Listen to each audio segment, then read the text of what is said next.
Good morning guys, at tayo ngayon ay maglalakad at dahil sa mga itong ano na to kasi nung kahapon December 24 marami kaming kinain kaya bawi-bawi tayo ngayon guys.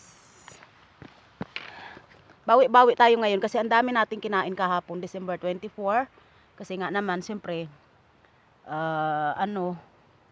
24 magse-celebrate ng Pasko dito sa Austria, sa Europe. At ngayon naman ay maglalakad tayo para makabawi sa ating kinain. So tara guys, samahan niyo ako.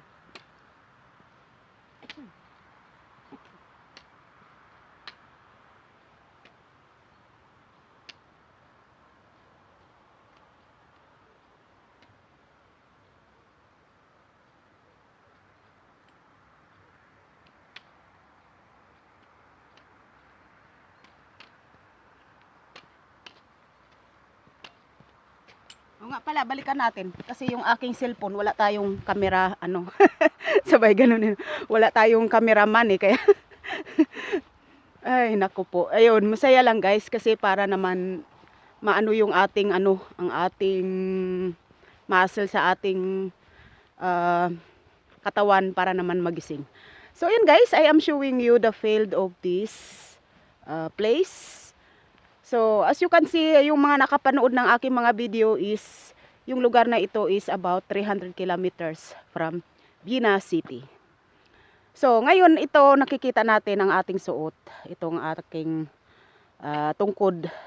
So, ayan. Kasi nga, siyempre, sobrang malamig. So, meron pa akong dobling leggings, thermo leggings. Tapos, meron pa akong,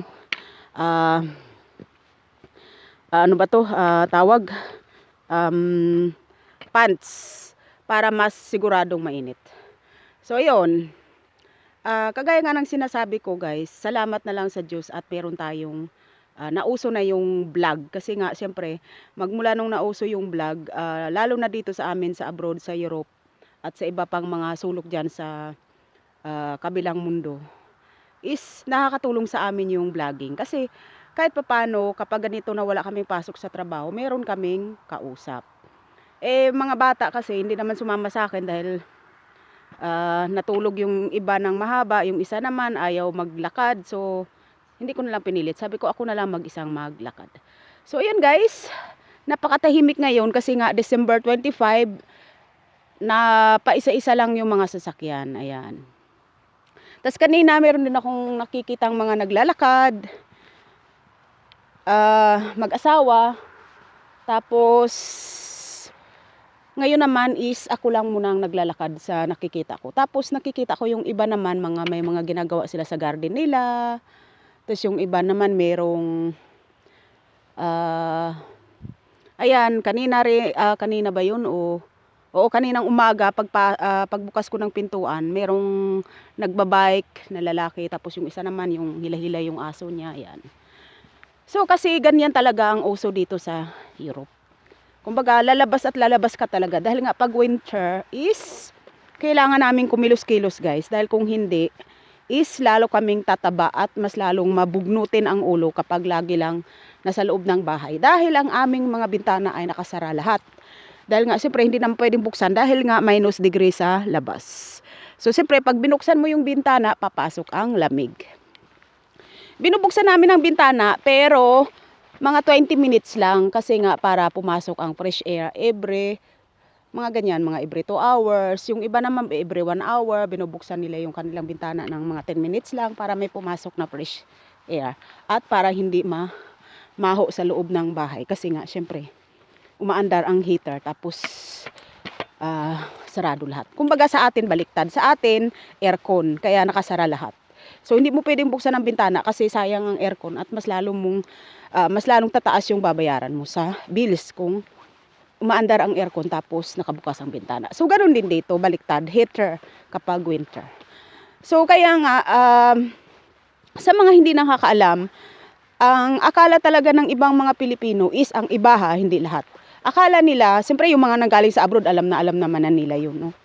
Maliban na lang dun sa mga mayayaman na talagang may kaya sa buhay. Siyempre kahit naman winter, hindi pa rin nila kumbaga hindi pa rin nila maunawaan yung kagaya namin na sitwasyon na nagtatrabaho araw-araw na kagaya din sa Pilipinas na kailangan mong magtrabaho para makaraos sa mga bayaran.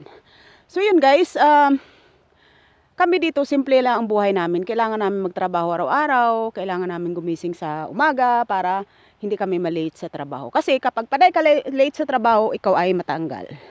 So kaya ganito, bawi-bawi lang kami pag wala kaming pasok. Ayan, sa bahay, matulog kami hanggang alas 7. Pero ako naman hindi ako natulog ng alas 7 dahil gising na ako ng alas 5:30 dahil ang katawan ko nasanay na sa umising sa umaga. Tapos ngayon naman wala akong pasok.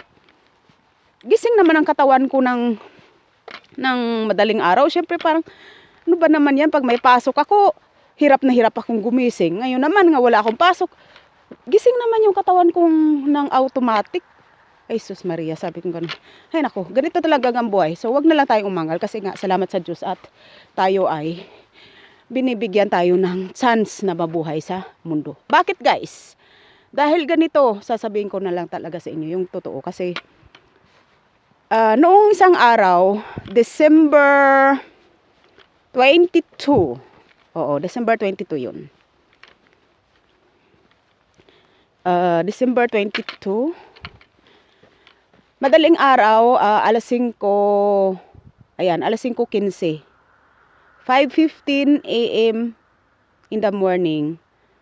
Malis na ako kasi papunta na nga ako sa trabaho. At yung time na yun is nasa plus 2 degrees Celsius ang mga ganun ang temperature namin, outside temperature. Di siyempre dali-dali ako para kasi dapat talaga alas 5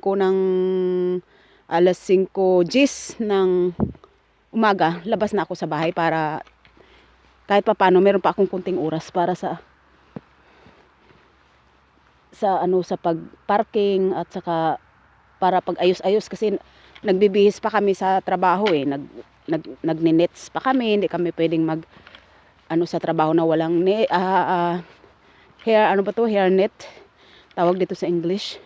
Tapos may uniform kami doon, ang aming sapatos, safety shoe, kailangan namin isuot yun. So maraming siyempre tatali pa yung buhok, ganyan mag-ano ka pa, mag-CCR ka pa. So yun.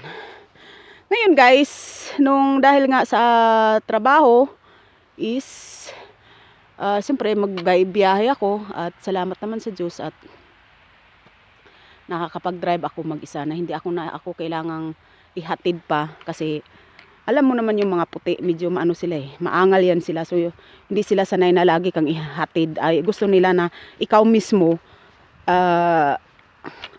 kumbaga hindi ka independent. Kasi siyempre karamihan sa may mga Pilipino naman talaga na dependent na kailangan ihatid sundo. So hindi ganoon ang buhay guys kasi alam niyo kung bakit. Siyempre yung tao na yun na kahit ano pa yun, kamag-anak mo man yan or hindi. Kasi kapag hinahatid sundo ka, doble pagod yan sa kanila. No? Hindi lang natin nararamdaman. Hindi, siyempre, alam mo guys, ako din, sa mga anak ko, pag hinahatid ko yung mga anak ko, pagod na din ako. Kasi gusto ko, yung ihatid ko pa sila, yung gusto ko i-relax ko na lang para kinabukasan, meron din akong lakas sa trabaho. Kaso, may oras talaga na nakikita din nila na nagre-reklamo din ako at sinasabi ko talaga napapagod ako. Siyempre, ang trabaho is hindi naman yan pare-pareho. Yung iba nakaupo lang sa opisina, medyo relax sila. Kasi siyempre ako, ang trabaho ko is mabibigat yung binubuhat namin. So, kaya siyempre, talagang pagod na pagod ka pagdating mo sa trabaho. Pagdating mo sa trabaho, siyempre sa umaga pa lang, alam mo, nagigising ka, nagmamadali ka. Tapos pagdating sa trabaho, bibihis ka pa, ganyan. Tapos, siyempre, ang 9 hours to 10 hours na yun is wala ka sa bahay. So, darating ka sa bahay, 10 hours na nandoon ka, nagmamadali, tapos ganyan. Tapos, pagdating mo sa bahay, gusto mo lang mag-relax, no? So, yun, siyempre minsan dapat ang mga bata, dapat sikapin din ninyo na kumilos kayo na hindi ninyo kailangang, kumbaga hindi na ninyo kailangang lahat iasa sa yaya, iasa sa nanay, sa lula. Oo, alam nyo guys, napapagod din yan. Kaming mga magulang napapagod kami. Kaming mga lula, mga ante, mga kapitbahay, mga friends, ganyan, mapapagod kami. Kailangan, mas maganda talaga kung nakakaya mo yung sarili mo pumasok sa trabaho na wala ka ng inaabalang mga pamilya. Maliban na lang siyempre sa mga mayayaman, dahil yung mga mayayaman is binabayaran talaga nila yung yaya nila at meron talaga silang pera na nakalaan dyan at talagang mayroon silang kaya sa buhay. So kayang binabayaran nila ang mga alalay nila. Pero yung tayo na alam naman ninyo, ang nanay ninyo or auntie ninyo or kung sino man yan ng mga ano ninyo dyan na alam na ninyo na nagtatrabaho tapos magkukommute pa, Diyos ko po, maniwala kayo, doble ang pagod ng mga yan. Kaya ang payo ko, mas maganda kung tumulong kayo sa bahay, tumulong kayo maghugas ng plato, tumulong kayo magwalis, tumulong kayo magluto. Alam nyo, kahit ano lang kayo dyan, hiwain lang ninyong sibuyas, hiwain ninyo ang kamatis, malaking tulong na yan sa amin bilang nanay. Kasi pagkatapos noon, pareho na kayong nakarelax, tapos luto na yung pagkain, lahat pare-pareho na kayong nakarelax. Ganun yun. So, pagka ganyan ang pamilya, tulong dito, tulong doon. So, yan ang mga pamilya na umuunlad at iwas sa angal pa at reklamo. Kasi nga, siyempre, lahat kayo tumutulong.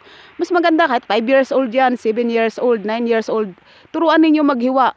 Turuan ninyong umalalay sa atin, sa kilos natin. Tapos, pagkatapos ng kain yun, sabay-sabay relax. Kasi lahat naman, papasok kayo sa school, papasok kami sa trabaho. So, pare-pareho yan. Lahat yan napapagod. So yun guys, tutuloy natin ang ating kwento kasi napapalayo na, ano na yung aking kwento. So, edi nung December 22 nga, pumasok ako sa trabaho. Ngayon, meron, sa dinadaanan ko araw-araw, meron siyang daanan ng train. So, siyempre, bago ka dumaan doon tumawid doon sa daanan ng train, kagaya nito, ito, ayan. Yan. So, ganyan. Siyempre, yung daanan ng train na yan, tapos kalsada, siyempre tatawid ako dyan, mag-stop muna ako kasi may nakalagay naman stop. Kasi nga siyempre, araw-araw dumadaan yung train doon. So, nakalagay stop. May dumaan man na train or wala, mag-stop ka talaga. Diyos ko po, maniwala kayo guys. Ito, maniwala kayo. Muntik lang na last day ko noong Friday. Talagang muntik lang talaga na ano lang, talagang siguro maswerte lang talaga na napaaga yung alis ko ng konti. Kasi nung mag-stop na ako, hindi na umandar yung brake kasi nga ang dulas-dulas ng kalsada, napakadulas ng kalsada kaya hindi talaga umandar yung brake ng sasakyan. Talagang nagulat din ako, talagang inisip ko na, sabi ko ay wala na. Huling araw ko na to. Siyempre nga naman, ang daanan ng train na yun guys, na dinadaanan ko araw-araw, bago ako tumawid, nandyan na yung train. Nandyan na talaga. Halos minsan nasa 10 meters na lang ang train, tapos andyan na ako. So, siyempre kailangan ka talaga mag-stop. Hindi pwedeng hindi ka mag-stop. Kasi siyempre parating ng train. Kahit naman makapag-brake yan, hindi pa rin yan agad-agad mag-stop. Kasi nga, siyempre ang haba, ang bigat. Diyos ko, bago yan mag-stop, tatakbo pa yan ng mga 15 meters or more bago yan mag-stop kasi kahit na mag-ano pa yan siya, mag-brake siya ng bigla. Mabuti na lang nung siyempre natural hindi madulas yung kalsada kaya hindi nag-umandar yung brake, talagang tuloy-tuloy hanggang dyan sa daanan ng train. Talagang wala, sabi kahit anong gawin ko hindi talaga. Grabe, sabi kong ganun. First time since 2014, nag-drive na ako dahan-dahan kasi nga syempre pag first time ka pa lang, hindi ka pa naman talaga magaling mag-drive. So 2014, since 2014, 15, 16, 17, 18, 19, 20, 21, 22, 23. Ayun. So 9 years na akong nagda-drive guys. Ngayon lang nangyari na hindi talaga umandar yung brake. Kaya napakaswerte ko na buhay pa ako. Yun. Kaya nga sabi ko sa inyo, na sinasabi ko rin sa sarili ko na basta pag tayo talaga on the way or kahit sa bahay or kahit saan ka, talagang kung katapusan mo na is katapusan mo na kahit ano pang gawin mo. So yun, siyempre lahat naman tayo natatakot tayo, ayaw nating mamatay, ayaw natin yan. Siyempre ayaw nating nakukunin pa tayo ng Diyos muna pa kasi nga siyempre bata pa at marami tayong pangarap sa ating mga anak, sa ating mga apo, na alalayan natin sila, natulungan natin sila kapag medyo tagilid sila sa buhay, ganyan. So, Yun guys, ang sinasabi ko na, nako, minsan, niisip ko lang talaga na, grabe no, minsan, kailangan pala nating maranasan yun tapos paulit-ulit tayong magpapasalamat kay Lord na sa lahat ng mga biyayang binigay niya. Unang-una pa sa lahat is yung iniingatan tayo. So, yun. Salamat na lang at yun nga, nakakapag-vlog pa ako kasi nga iningatan tayo ng Diyos at salamat kay Lord na iningatan tayo. Yun guys, maraming salamat sa ating lahat at thank you sa inyong suporta. Thank you guys. Merry Christmas and God bless. Thank you all.